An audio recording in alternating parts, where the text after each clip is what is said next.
नमस्कार दोस्तों, स्वागत है आपका अपना ही यूट्यूब चैनल टुडे एग्जाम पर।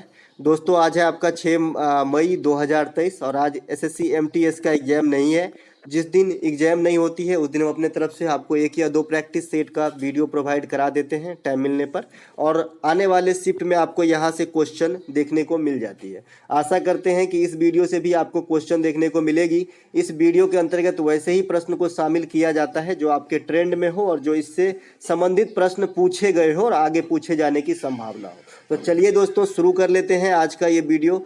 इस वीडियो जिनको भी एसएससी एमटीएस का एग्जाम देना है वो तो अवश्य ही देखें, अन्यथा किसी भी एग्जाम की आप तैयारी करते हो जहां पे जीके जीएस पूछी जाती है, हमारे द्वारा प्रोवाइड कराए गए सारे वीडियो जरूर देखिए। आपको अन्य जगहों के तुलना में काफ़ी ज़्यादा फायदा होगी, ये हमारी गारंटी है। तो चलिए शुरू करते हैं। शास्त्रीय संगीत कुचिपुड़ी के विख्यात नृत्यांगना राधा रेड्डी को पद्म भूषण से कब सम्मानित किया गया था? देखिए, राधा रेड्डी, राजा रेड्डी, रेड्डी फैमिली, वेदांतम सत्यनारायण, यामिनी कृष्णमूर्ति, ये सभी जो है कुचिपुड़ी के नृत्यांगना है। अभी कुछ लोग सोच रहे होंगे कि यामिनी कृष्णमूर्ति तो भरतनाट्यम के हैं, तो आप भी सही सोच रहे हैं। भरतनाट्यम के भी हैं आपका यामिनी कृष्णमूर्ति, और जो है कुचिपुड़ी से भी संबंधित रखते हैं यामिनी कृष्णमूर्ति। तो दोनों नृत्य कर लेते हैं यामिनी कृष्णमूर्ति। उदाहरण जैसे हमने दिए थे कि छठ का त्यौहार बिहार में होता है, लेकिन जो बिहार की जो बाउंड्री बनाता है यूपी, तो उत्तर प्रदेश के भी कुछ भाग में छठ होती है। उसी प्रकार से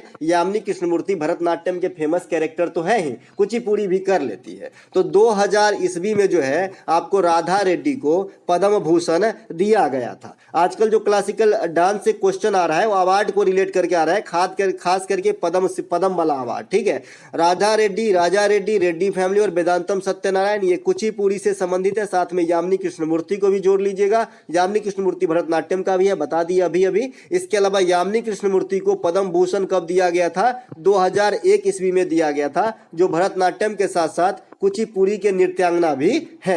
इसके अलावा संयुक्ता पनिगृही को 1975 ईस्वी में पद्मश्री से सम्मानित किया गया था। और संयुक्ता पनिगृही किस नृत्य से संबंधित है? तो ओडिसी नृत्य से संबंधित है। ओडिसी नृत्य के कुछ अन्य कलाकार जो आपको याद रखना चाहिए, जिसको पूछा जाता है, जैसे सोनल मानसिंह। सोनल मानसिंह जो है ये आपका ओडिसी से संबंधित है। संयुक्ता पनिगृही हो गया। गुरु केलुचरण महापात्रा, गुरु केलुचरण महापात्रा। इसके अलावा सुजाता महापात्रा, ये सभी जो है आपके ओडिसी से संबंधित नर्तक और नर्तकी हैं। पंडित बिरजू महाराज को पद्म विभूषण 1983 में मिला था। देखिए, पंडित बिरजू महाराज को पद्म विभूषण मिला है। आपका इंडिया में ओवरऑल सबसे ऊपर जो अवार्ड है ये आपका भारत रत्न है, ये आप सभी जानते हैं। दूसरा सबसे बड़ा अवार्ड पद्म विभूषण है, ठीक है। और तीसरा सर्वाधिक बड़ा अवार्ड जो है ये आपका क्या है? पद्म भूषण। क्या है? पद्म भूषण जो है ये तीसरी सबसे बड़ी अवार्ड है। और चौथा सबसे बड़ा अवार्ड जो है ये आपका पद्मश्री है। तो ये चारों अवार्ड के क्रम से भी मैंने क्वेश्चन आते देखा है एग्जाम के अंदर। पंडित बिरजू महाराज जो कथक नृत्य से संबंधित थे, कथक कहाँ का नृत्य है? तो नॉर्थ इंडिया, उत्तर भारत का नृत्य है। और पंडित बिरजू महाराज का ओरिजिनल नाम ब्रिजमोहन शर्मा था, तो इसे भी ध्यान रखेंगे। पिछले साल 2022 ईस्वी में इनकी मृत्यु हो गई थी, है ना, 83 वर्ष की उम्र में। आई होप मैगजीन में मैंने पढ़ा था इनको, है ना। इसके अलावा सितारा देवी 2006 में इन्हें पद्म भूषण दिया गया। अच्छा, पंडित बिरजू महाराज से क्वेश्चन और पूछा जाता है दोस्तों, छोड़ना नहीं है अगर याद आ गया तो ये किस घराने से पूछा जाता है? तो आपको बताना है लखनऊ घराना। मैंने कल छोटी छोटी ट्रिक बता दी थी कि भाई अगर आपको घराना पूछा जा रहा है और आपको कैरेक्टर फाइंड है कि ये कथक से संबंधित है, तो याद है तो बहुत अच्छा। ऐसे मैं 100% नहीं कह सकता, लेकिन अगर नहीं याद है तो आप लखनऊ घराना लगा दीजिए, कथक से जनरली संबंधित रहते हैं। उसी प्रकार अगर तबला बजा रहा है कोई भी कलाकार और अगर याद है आपका उसका घराना तो ठीक है, नहीं याद है तो बनारस घराना लगा दीजिए। उसी प्रकार से अगर हिंदुस्तानी संगीत कर रहा है कोई कैरेक्टर, याद है तो ठीक, नहीं याद है तो अगर आपको 2 में से 1 में रिक्स खेलना है तो किराना घराना लगा दीजिए। उसी प्रकार से नृत्य में मैंने बताया है कि रेड्डी फैमिली है, याद है तो अच्छा है, नहीं याद है तो कुचिपुड़ी लगाओ, ठीक है। सरनेम सिंह है, याद है तो ठीक है, नहीं याद है तो मणिपुरी लगाओ। 99% में आपका ये ठीक हो जाएगा, ठीक है। इसके अलावा जो भी गुरु हैं, जो भी महापात्रा है, महापात्रा है ना, ये आपका ओडिसी से संबंधित होता है जनरली, है ना। तो इस प्रकार से आपको कुछ नृत्य हैं जिसे आप ध्यान रख सकते हैं। बाद बाकी रेड्डी फैमिली बता दिया। उसी प्रकार से एक झावेरी बहन है, दर्शना, नयना, सुवर्णा, ये झावेरी बहन की नाम है जो आपका कहाँ पे आ जाती है, तो ये भी मणिपुरी के अंदर आ जाती है, ठीक है। सितारा देवी को क्या बता रहे थे, 2006 में मिला था पद्म भूषण सितारा देवी को। किससे संबंधित है सितारा देवी, कथक नृत्य से, और 1970 में मिला इनको पद्मश्री। अब ये ज़्यादा इम्पोर्टेंट इसलिए हो जाता है क्योंकि जब इसे पद्म भूषण दिया जा रहा था तो फर्स्ट टाइम इन्होंने मना कर दिए थे। अब कारण चाहे जो भी हो, चर्चा में आए थे, इसीलिए इसे VVI कर लीजिएगा। ये क्वेश्चन आपके एग्जाम में हूबहू देखने को मिल सकता है। अगला प्रश्न हम दिल्ली सल्तनत से रखें। आज हम इस वीडियो के अंतर्गत सभी 7 से 8 टॉपिक को क्लियर करने वाले हैं जहां से क्वेश्चन आ रही है। आई होप यहां से आपको क्वेश्चन छूटेगा नहीं, मैंने इतना बता देना है और आपको याद रखना है मेरी बातों को, जो मैं लिख लिख के बताऊंगा वो भी, ठीक है।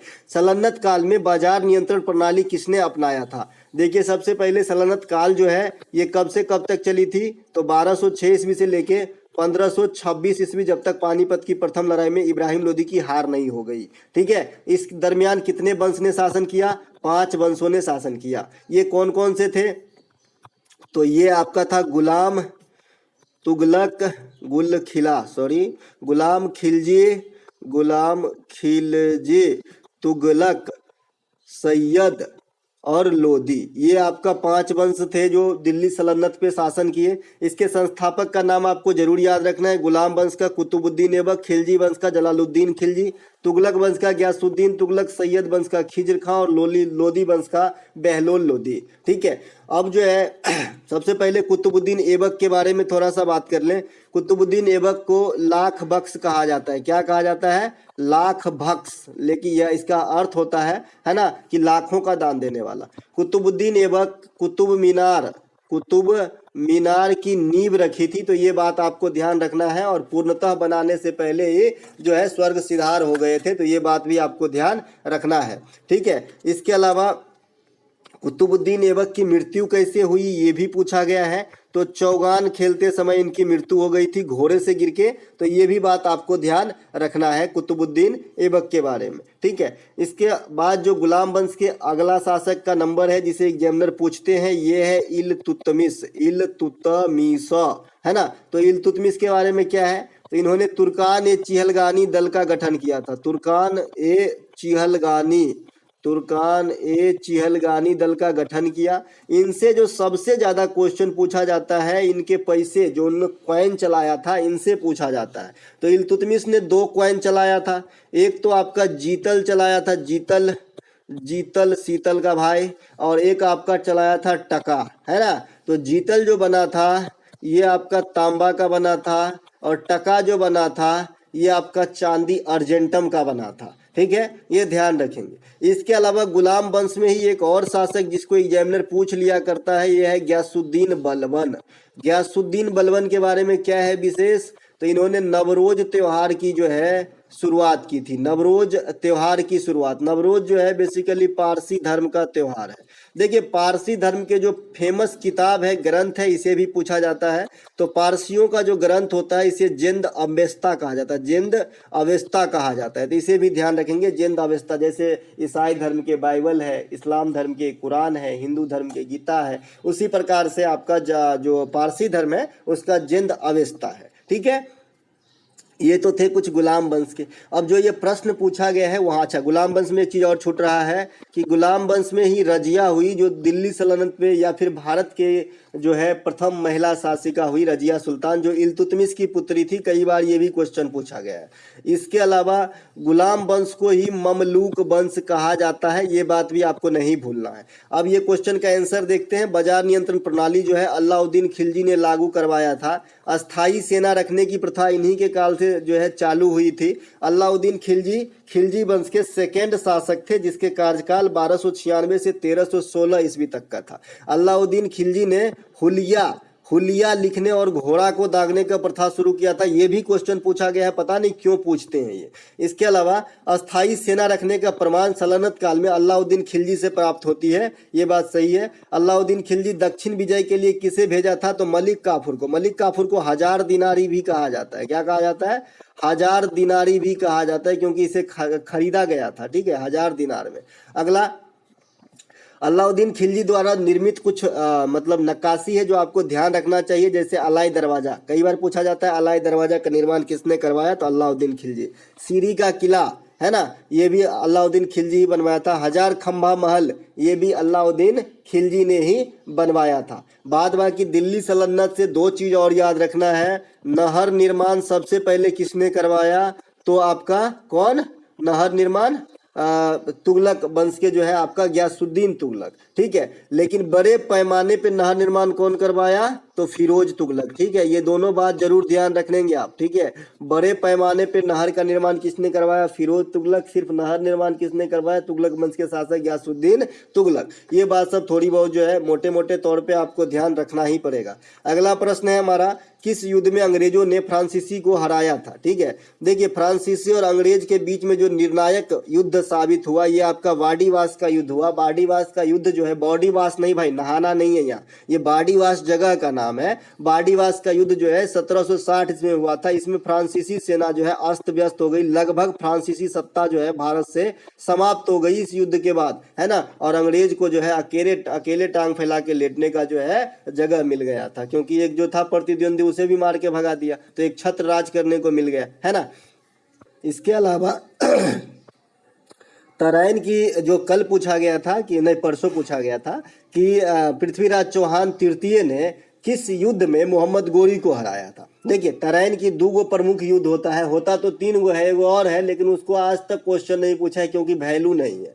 देखिए तराइन की प्रथम लड़ाई 1191 में होती है, पृथ्वीराज चौहान तृतीय साहब और मोहम्मद गोरी के बीच। इसमें मोहम्मद गोरी को जो है हार मिल जाता है। इसके अलावा इसके अगले साल ही एक दूसरी युद्ध होती है तराइन की 1192 में, ठीक है, और इसमें जो है मोहम्मद गोरी की जीत हो जाती है, ठीक है। अगला एक युद्ध है चंदावर का युद्ध। चंदावर का युद्ध कब हुआ है? 1194 में मोहम्मद गोरी ने जयचंद को हराया है ना। तो आपसे जैसे कल पूछा गया था कि भाई पृथ्वीराज चौहान तृतीय कब हराए गोरी को, तो अब पूछा जा सकता है कि मोहम्मद गोरी ने जयचंद को किस युद्ध में हराया, तो 1194। ये पूरे सीट को VVI कर लीजिएगा, क्योंकि यहाँ से 4 क्वेश्चन आ चुका है। कैसे? एक क्वेश्चन पूछा है कि किस युद्ध के परिणाम स्वरूप जो है विजयनगर साम्राज्य का पतन हो गया, तो ये भी इसी सीट से आया है जो मैंने यहाँ पे एक्स्ट्रा फैक्ट में सारा रख लिया हूँ, ठीक है।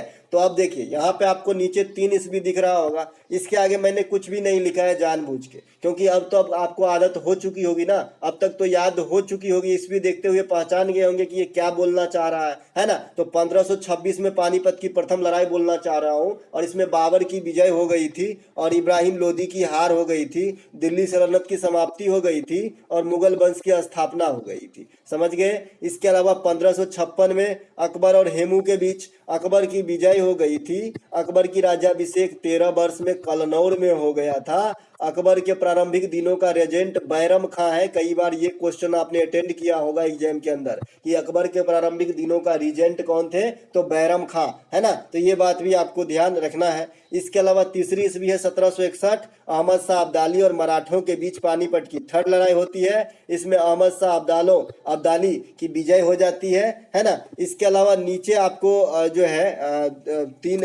4 ईस्वी और दिख रहे होंगे, नीचे 4 ईस्वी जो है और दिख रहा है। अब ये चारों ईस्वी क्या है ना, चारों ईस्वी क्या है? पानी पियो खाना खाओ, है ना, चाय पियो घर जाओ, इस प्रकार से है, इसे मिला लीजिए। पानीपत की युद्ध, खानवा का युद्ध, चंदेरी का युद्ध, घाघरा का युद्ध। पानी पियो खाना खाओ चाय पियो घर जाओ, ये बाबर के द्वारा लड़े गए 4 भारत में युद्ध है, जिसमें सभी में बाबर जो है विजय रहा था, विन किया था। ये भी ड्रीम 11 खेलता अगर आज जिंदा होता तो, ठीक है। अगला जो है हमारा चौसा का युद्ध 1539, कन्नौज का युद्ध 1540। दोनों युद्ध में हुमायूं की जो है हार हुआ था और विजेता कौन रहा था? शेरशाह सूरी। हम हुमायूं को जो है पराजय हुआ था, यहाँ पे लिखना चाह रहा था और यहाँ पे परिचित लिखा गया है, करेक्शन कर दिए हैं। चौसा का युद्ध 1539 में होता है, कन्नौज का युद्ध 1540 में होता है, कन्नौज या बिलग्राम का युद्ध, ठीक है। और दोनों ही युद्ध में किसकी विजय होती है? शेरशाह सूरी की। और शेरशाह सूरी किसे हराते हैं? हुमायूं को। हुमायूं नामा के लेखक कौन है? कल बताया था, अगर आपको याद हो तो। हुमायूं नामा के लेखक गुलबदन बेगम है। कई दफा एग्जाम में क्वेश्चन आ जाता है हुमायूं नामा। फिर मैंने बताया था आपको बाबर नामा, फिर मैंने आपको बताया था शाहनामा, फिर मैं आपको बताया था अकबरनामा, है ना, फिर मैं आपको बताया था जंगलनामा। तो ये सभी नामा वाला पुस्तक जो है आपको जरूर ध्यान रखना चाहिए। हुमायूं नामा गुलबदन बेगम, बाबरनामा स्वयं बाबर, ये ऑटोबायोग्राफी लिखे थे। शाहनामा फिरदौसी, अकबरनामा अबुल फजल, जंगलनामा अमिताभ घोष। इस प्रकार से बता रखे। इसके अलावा जो ये शेरशाह सूरी है, इसके ओरिजिनल नाम की बात करेंगे तो फरीद खां इसका ओरिजिनल नाम था, फरीद खां, ठीक है। और ये सूर वंश के संस्थापक हैं। कौन से वंश के? सूर वंश के संस्थापक हैं। शेरशाह सूरी का मकबरा जो है ये सासाराम बिहार के अंदर है, तो इसे भी ध्यान रखेंगे शेरशाह सूरी के बारे में। जीटी रोड जो जानते हैं ना, ग्रैंड ट्रंक रोड, इसे मरम्मत करवाने का श्रेय इन्हें ही दिया जाता है। इसके अलावा 1565 में तालीकोटा का युद्ध, इस युद्ध के परिणाम स्वरूप जो बम फटा, ये विजयनगर साम्राज्य का पतन हो गया, ठीक है। विजयनगर साम्राज्य, तुलुप वंश, सुलुप वंश जानते हैं ना। विजयनगर साम्राज्य की स्थापना कब हुई थी? 1336 ईस्वी में। कौन किए थे? हरिहर एवं बुक्का। हरिहर एवं बुक्का जो है ये दोनों मिलकर आपका विजयनगर साम्राज्य की स्थापना करे, जो 1565 तक लगभग चला। तो अगर आपसे पूछा जाए कि विजयनगर साम्राज्य का कार्यकाल कब से कब तक है लगभग, तो 1336 से 1565 बताइएगा। ये सब भी बड़ा मैंड करता है। अगर आप बड़ा पीसीएस वगैरह का भी एग्जाम देते हो तो इस हिसाब से काफी चीज याद रखा जा सकता है, ठीक है। 1757 भी नीचे दिख रहा है और 64 भी दिख रहा है, इसका भी कुछ ना कुछ कारण होगा भैया। 1757 पलासी की युद्ध की बात करेगा और आपका 1764 जो है ये बक्सर की युद्ध की बात करेगा। यहां से मुझे सिर्फ ये चाहिए कि इसमें अंग्रेज कौन थे। तो पलासी के युद्ध में जो है क्लाइव थे अंग्रेज, रॉबर्ट क्लाइव। और बक्सर के युद्ध में जो है मुनरो थे, क्लाइव मुनरो थे अध्यक्ष, हेक्टर मुनरो अंग्रेज के तरफ से। पलासी के युद्ध जो है सिराजुद्दौला अकेले लड़े थे, जो बंगाल के शासक थे उस समय, है ना, सिराजुद्दौला, है ना। और जो आपका बक्सर का युद्ध हुआ है, इसमें अवध के नवाब, मुगल शासक और बंगाल के शासक, और साथ में कौन? मुनरो, है ना। फिर भी जो है आपका अंग्रेज का विजय हो गया था। और इसी के बाद 1765 में मैंने कहा था कि एक इलाहाबाद की संधि होती है। अब इलाहाबाद नहीं, अब प्रयागराज है ना।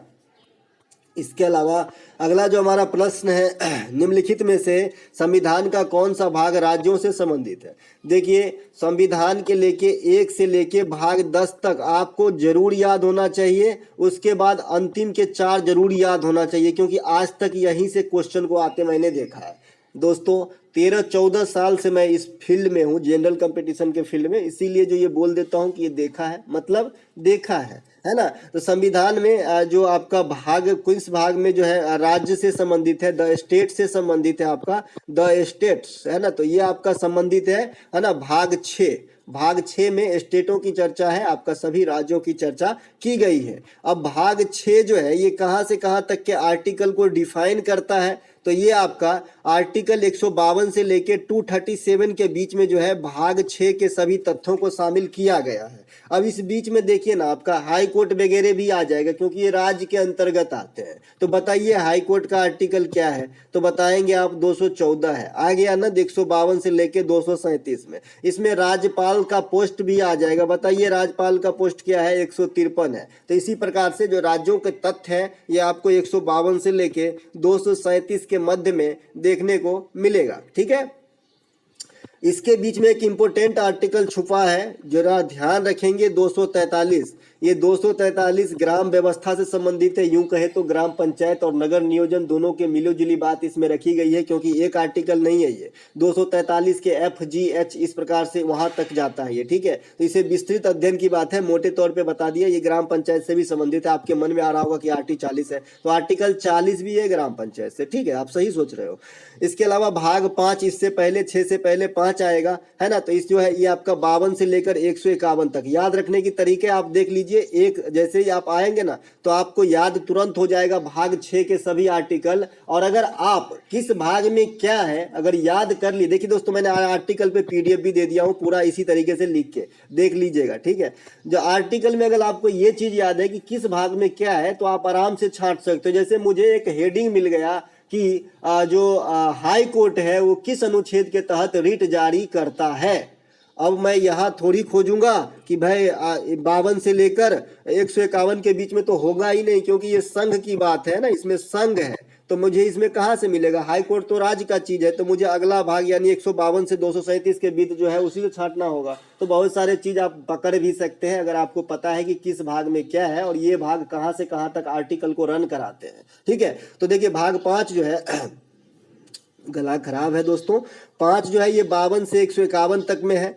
4 में कल परसों पूछा गया था, 4 में क्या है तो भाई नीति निदेशक तत्व है ना। ये आपका जो है 36 से लेकर है ना 51 तक है, 36 से लेकर 51 तक है। इसके अलावा भाग 3 में फंडामेंटल राइट है जो आपका 12 से लेकर 35 तक है। और फंडामेंटल राइट के बारे में एक एक आर्टिकल को डिफाइन कर दिया हूँ, एक एक आर्टिकल को, ठीक है। तो ये आप ध्यान रखेंगे, फंडामेंटल जो राइट है वहां से काफी सारे क्वेश्चन एग्जाम में आ रही है।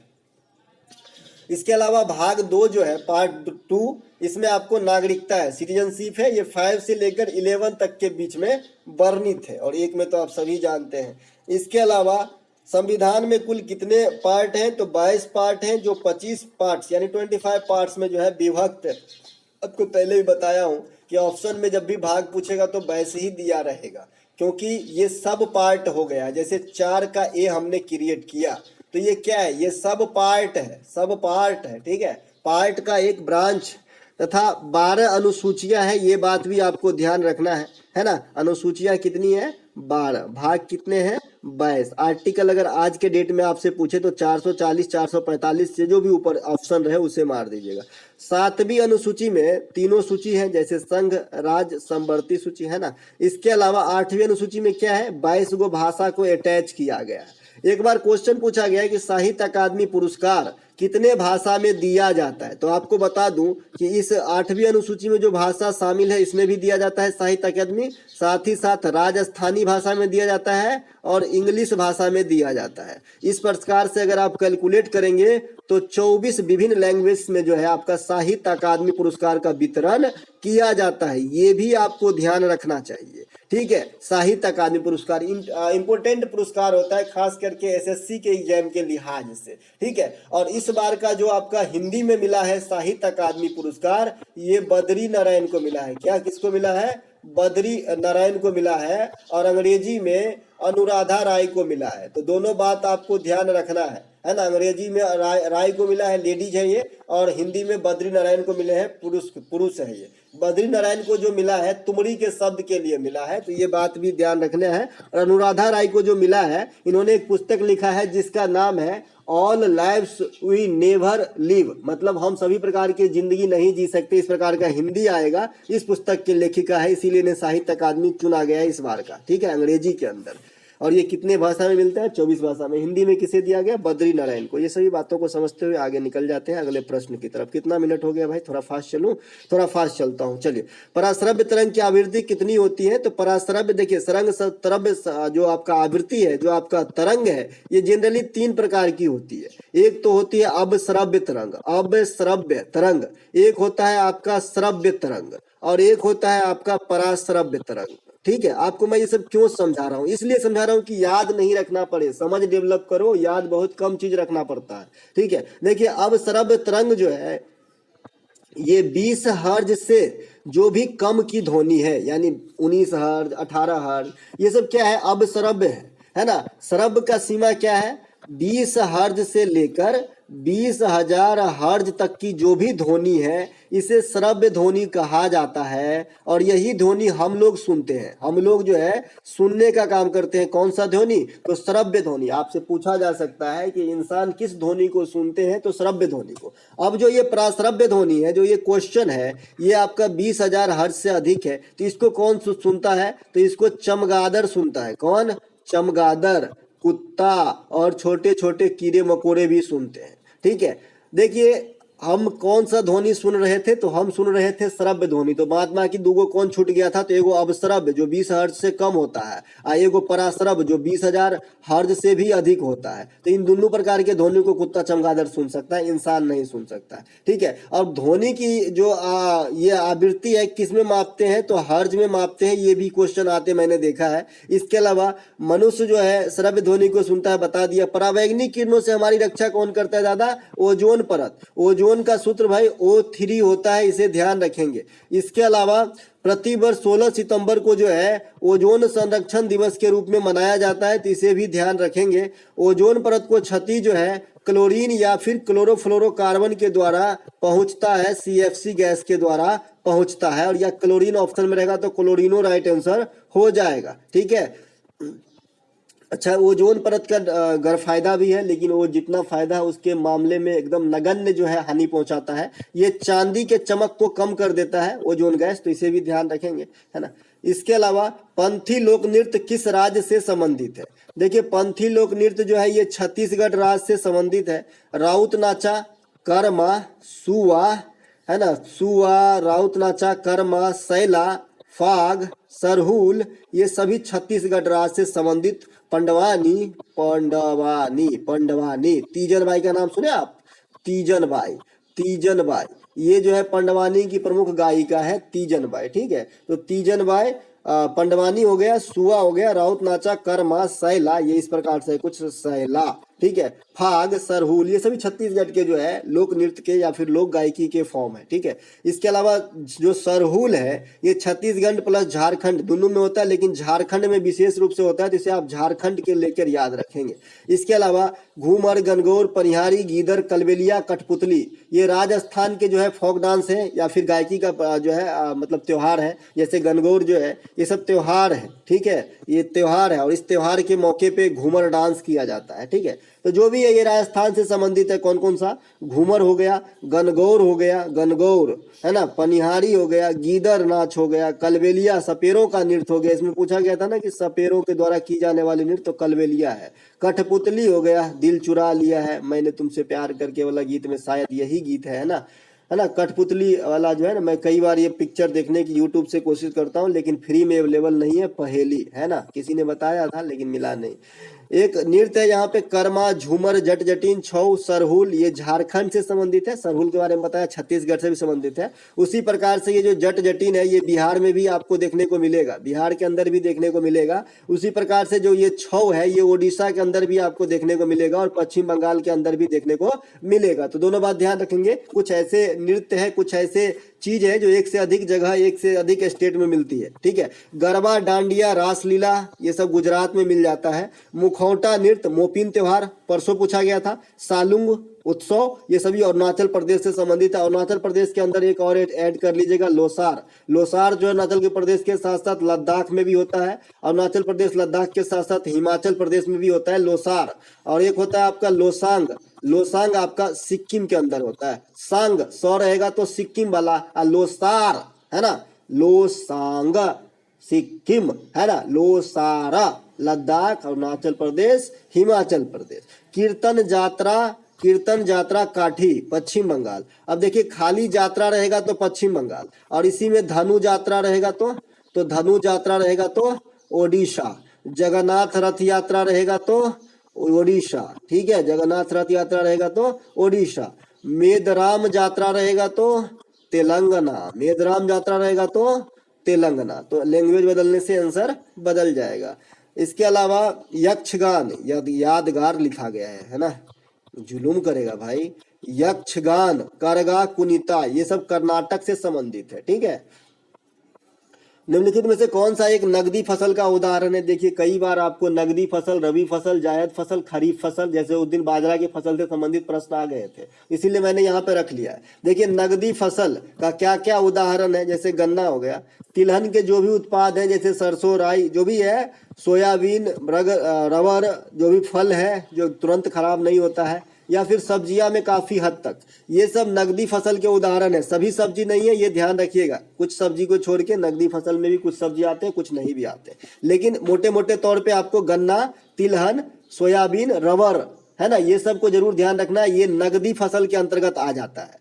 अब आपसे एक चीज पूछा जाता है कि निम्न में से कौन सा खरीफ का फसल है, कौन सा रबी का फसल है, या फिर कौन सा जो है आपका जायद फसल है। तो अगर आपको इसका टाइम पीरियड याद है तो आप आराम से छांट सकते हैं, है ना, क्योंकि आप इंडिया में कितने भी शहर में रह लो, खेती से कभी न कभी परिचय हुआ ही है। कहीं भी जाओगे देखोगे वहां पे खेत है ना, घूम रहे तो देख पूछ लिए किसी से भाई किस चीज का खेती है तो पता चल ही जाता है। इतने भी शहरी हम लोग नहीं है, ठीक है। तो अगर आपको मौसम पता है कि किस मौसम में क्या बोया जाता है, क्या काटा जाता है, तो ऑप्शन से आप पकड़ लोगे। तो खरीफ की फसल की जो बुआई होती है ये जून जुलाई में होती है, और कटाई जो होती है ये अक्टूबर नवंबर में होती है। जैसे आपका धान वगैरह जो है इसी खरीफ फसल के अंतर्गत आ जाता है। इसके अलावा रबी की फसल की बुआई जो है ये अक्टूबर नवंबर में होती है, जहां से ये इंड करेगा यहाँ से ये स्टार्ट होगा, अक्टूबर नवंबर में होती है। और कटाई जो है ये मार्च अप्रैल में होता है। जैसे गेहूं ले लीजिए, है ना, सरसों ले लीजिए, जौ ले लीजिए, मसूरी ले लीजिए, यानी दलहन, गेहूं, मसूरी, ये सब जो है आपका क्या है, रबी फसल का उदाहरण है। अब एक आता है जायद फसल। ये जो है मुख्य फसल नहीं होता है, ये जो है मुख्य जो है फसल की जो है कैडर नहीं होता है, रबी और खरीफ ही मेन होता है। लेकिन जायद फसल से भी अच्छा खासा जो है इंडिया में इनकम हो जाता है। ये क्या होता है कि आपने नदी के किनारे को नदी के किनारे में आप नदी को सूखते हुए देखे होंगे कि पहले यहाँ तक पानी बह रही थी, और जैसे ही एक समय आया तो आपका जो है पानी बहने का जो है अब इतना ही दूर पानी बह रहा है और ये सब सूख गया, ये सब बालू हो गया। तो ये जो टाइम पीरियड है मार्च अप्रैल से लेके अब इसका बुआई कब होगा, जून जुलाई में, ठीक है। तो ये जो 2 से ढाई महीने का जो आपका टाइम पीरियड बच जाता है, इस टाइम के दौरान कुछ ऐसे फल वगैरह जैसे तरबूज, खरबूज, खीरा, इस सब की खेती कर लिए जाते हैं। तो इसे ही जायद फसल कहा जाता है, ठीक है। ध्यान रखेंगे जायद फसल से, है ना। इसके अलावा इस फॉर्म में आपको एक और क्वेश्चन देखने को मिल जाता है कि जो पहाड़ी ढलान को काट के, है ना, जो खेती की जाती है उस खेती को क्या कहते हैं, तो झूम कृषि कहते हैं या झूमिंग कृषि कहते हैं, ठीक है। इसके अलावा अलग अलग स्टेट में झूम कृषि का अलग अलग नाम दिया गया है ना। जैसे झारखंड के अंदर कुरुवा कहते हैं, इसे कई दफा एग्जाम में आया है कि झारखंड में जो झूम प्रकार की खेती की जाती है उसे क्या कहा जाता है, तो कुरुवा कहा जाता है। राजस्थान के अंदर इसी प्रकार के खेती को वालरा कहा जाता है ना, है ना। आंध्र प्रदेश के अंदर इसी प्रकार की खेती को पोंदू कहा जाता है ना। तो ये सब भी ध्यान रखेंगे, है ना। और पोंदू से याद है एक पोटांडू, आपने कल ही उत्सव बताया था ना, पोटांडू, ये नववर्ष उत्सव है तमिलनाडु। तो इसे भी ध्यान रखें। जैसे उगादी हो गया आंध्र प्रदेश और तेलंगाना का नववर्ष उत्सव, बिहार का शीतल हो गया, महाराष्ट्र का गुड़ी पाड़वा हो गया, केरल का विशु हो गया, तो ये सब, पंजाब हरियाणा का बैसाखी हो गया। तो ये सब नववर्ष उत्सव है जहां से क्वेश्चन आ रहे हैं। मैंने पीडीएफ दिया हूं, उसमें आपको जो है ग्राफ मिल जाएगा, देख लीजिएगा। भारत में हरित क्रांति के जनक कौन है, एमएस स्वामीनाथन है। और विश्व स्तर पर हरित क्रांति के जनक कौन है, डॉक्टर नॉर्मन बोरलॉग है। हरित क्रांति सबसे अधिक जो पैदावार डाला ये गेहूं पे फसल पे डाला, खाद्यान्न के पैदावार में जो मतलब कोहराम मचाया, ज्यादा कर दिया। ये गेहूं की फसल की पैदावार काफी अच्छा कर दिया हरित क्रांति। वैसे तो बहुत सारे चीज पे अप्लाई हुआ लेकिन गेहूं पे ज्यादा हुआ। सबसे पहले पंजाब में आया 66-67 के दशक में, ठीक है। पत्रिका हिंदू पैट्रियट के संस्थापक कौन है? अभी तक देखा गया सभी एनिशियंट बुक ही पूछे गए या फिर पत्रिका पूछे गए, कोई भी लेटेस्ट नहीं पूछा गया। तो हिंदू पैट्रियट के संस्थापक है गिरीश चंद्र घोष। बाद में जो है हरिश्चंद्र मुखर्जी इनके मालिक बन गए थे, ठीक है। तो दोनों में से कोई भी ऑप्शन हो सकता है। इस क्रम में एक पूछा जाता है मीरात उल अखबार के संपादक कौन, तो राजा राम मोहन राय, है ना। राजा राम मोहन राय का पुस्तक और है संवाद कौमुदी है, जो मैंने कल ही बताया था। तो इसे भी ध्यान रखेंगे मीरात उल अखबार के साथ साथ, ठीक है। बंगाल गजट जो इंडिया का पहला समाचार पत्र भी है, जेम्स ई हिक्की, इसे भी ध्यान रखेंगे। और ये इंग्लिश भाषा में लिखी गई थी, तो ये बात भी ध्यान रखेंगे। बंगाल देख के बंगाली भाषा नहीं मार देना है। रस्त ये क्या है भाई, रफ्त गुफ्तार होता है, रस्त नहीं होता, रफ्त गुफ्तार। ये दादा भाई नरौजी को ग्रैंड ओल्ड मैन कहा जाता है, ग्रैंड ओल्ड मैन, वयोवृद्ध पुरुष, ठीक है, इंडिया का। इसके अलावा राष्ट्रीय आय का सबसे पहले अनुमान दादा भाई नरौजी ने ही लगाया था, है ना। सोम प्रकाश के जो लेखक हैं ये द्वारकानाथ विद्याभूषण है, ठीक है। और इस फॉर्म में एक सत्यार्थ प्रकाश किताब के लेखक कौन है? दयानंद सरस्वती है। दयानंद सरस्वती जो है इनका वास्तविक नाम मूल शंकर है। देखिए वास्तविक नाम से क्वेश्चन पूछा गया है कि ओरिजिनल नाम विवेकानंद का क्या है। इसी प्रकार से मूल शंकर दयानंद सरस्वती का, विवेकानंद का नरेंद्र नाथ दत्त, है ना, ये ध्यान रखना है। और दयानंद सरस्वती जो है आर्य समाज की स्थापना 1875 में किया था। वेदों की ओर लौटो, गो बैक टू वेदास, है ना, वेदों की ओर लौटो का नारा भी दिया था। इंडियन मिरर के लेखक कौन है? द्वारका नाथ टैगोर है। अगला जो हमारा प्रश्न है, इंपोर्टेंट प्रश्न है, कुमायूं हिमालय का क्षेत्र किन दो नदियों के मन विस्तारित है? देखिए इसे ध्यान से सुनिएगा, इसमें कम से कम 20 क्वेश्चन का आंसर आपको मिलेगा। ठीक है, देखिए कुमायूं, देखिए अपने पास मैंने समझाया था कि भाई हिमालय को नदियों के विस्तार के अनुसार जो है 4 भागों में बांटा गया है। ठीक है, ये कौन कौन से है 4 भाग? तो सबसे पहले आपका जो है पंजाब हिमालय आ जाएगा, पंजाब हिमालय। इसके अलावा आपका जो उत्तराखंड वाला इलाका जिसमें पड़ेगा कुमाऊं हिमालय। इसके बाद आपका आ जाता है नेपाल वाला हिमालय। इसके बाद आप में आ जाता है असम हिमालय। ये नदी के आधार पे 4 हिमालय में बांटा गया है कि किन दो नदियों के बीच, इसका दोआब के बीच ये कहलाएगा, फिर यहाँ से यहाँ तक ये कहलाएगा, इस प्रकार से। तो देखिए मैंने याद रखने का आपको तरीका भी बता दिया है कि इसे कैसे याद रखना है। मैंने आपको बताया था कि सिंधु घाटी की सबसे बड़ी जो स्थान है वो है आपका मोहनजोदारो। तो मोहनजोदारो किस नदी के किनारे भैया? सिंधु नदी के किनारे। ठीक है, इस पे पिक्चर बनाया, कोई भूलेगा क्या? इसको कोई नहीं भूलेगा, पिक्चर बनाया ना इस पे ऋतिक रोशन का, है ना। तो मोहनजोदारो के पास सिंधु नदी है। तो जो आपका पंजाब हिमालय है ये आपका सिंधु से लेकर सतलज तक है, क्योंकि आप जानते हैं कि भाखड़ा नांगल परियोजना सतलज नदी पर है जो पंजाब में है। तो पंजाब में ना होगा सतलज नदी, तो सिंधु से लेकर, यानी हम एकदम पाकिस्तान के छोर से चले, मोहनजोदड़ो कहाँ है? पाकिस्तान में, तो वहां से चले और सतलज तक आए तो हो गया क्या? आपका पंजाब हिमालय हो गया। ठीक है, अब जहां से ये ब्रेक हुआ है वहीं से मुझे स्टार्ट करना है। देखिए सतलज नदी से ब्रेक हुआ है, अब मुझे जो अगला स्टेप लेंगे 2 नंबर पे क्या था भैया? कुमाऊं हिमालय। तो कुमाऊं हिमालय सतलज नदी से काली नदी के बीच में होगा, सतलज नदी से काली नदी के बीच में होगा। अब जहां से ये इंड हो रहा है, यहाँ पे कुमाऊं हिमालय काली नदी पे इंड हो रहा है, तो अगला जो स्टेप होगा 3रे नंबर पे क्या था? नेपाल हिमालय। तो ये काली से स्टार्ट होगा, तो नेपाल हिमालय काली से तिस्ता। ठीक है, और 4थे नंबर पे क्या था? असम हिमालय। अब नेपाल हिमालय कहाँ इंड हो रहा है? तिस्ता पे, तो तिस्ता से दिहांग जो हो जाएगा ये आपका क्या हो जाएगा? असम हिमालय। तो इस प्रकार से आप इसे याद रख सकते हैं। ये तो हो गया नदियों के विस्तार के मतलब अनुसार कि किस हिमालय का फैलाव कहाँ तक है। अब देखिए इससे एक क्वेश्चन और भी जटिल टाइप से थोड़ा पूछा जाता है, हालांकि एमटीएस का एग्जाम है इसमें नहीं भी पूछा जा सकता। आपसे पूछा जाता है कि काराकोरम, काराकोरम जास्कर, नाम सुने? जास्कर, काराकोरम, जास्कर, पीर पंजाल का नाम सुने होंगे। ठीक है, पीर पंजाल रेंज काफी फेमस है। तो ये सब किस हिमालय के पार्ट है? ये सब जो है पर्वत श्रेणी किस हिमालय में आता है? तो आपको बता देना भाई ये सब पंजाब हिमालय में आता है। किस में आता है? पंजाब हिमालय में आता है। ये सभी जम्मू कश्मीर लद्दाख वाली एरिया में आपका काराकोरम, जास्कर, पीर पंजाल, ये सब कहाँ आता है? पंजाब हिमालय के अंतर्गत, जिसकी फैलाव कहाँ से कहाँ तक है? सिंधु से सतलज के बीच। ठीक है, उसी प्रकार से कुछ और पहाड़ है जिसकी फैलाव आपसे पूछा जा सकता है। जैसे आपका नंदा देवी चोटी का नाम सुने? नंदा देवी चोटी का नाम जो उत्तराखंड में है ना, नंदा देवी चोटी का नाम। इसके अलावा कामेत पर्वत का नाम सुने? कामेत, कामेत भी उत्तराखंड में भाई, है ना।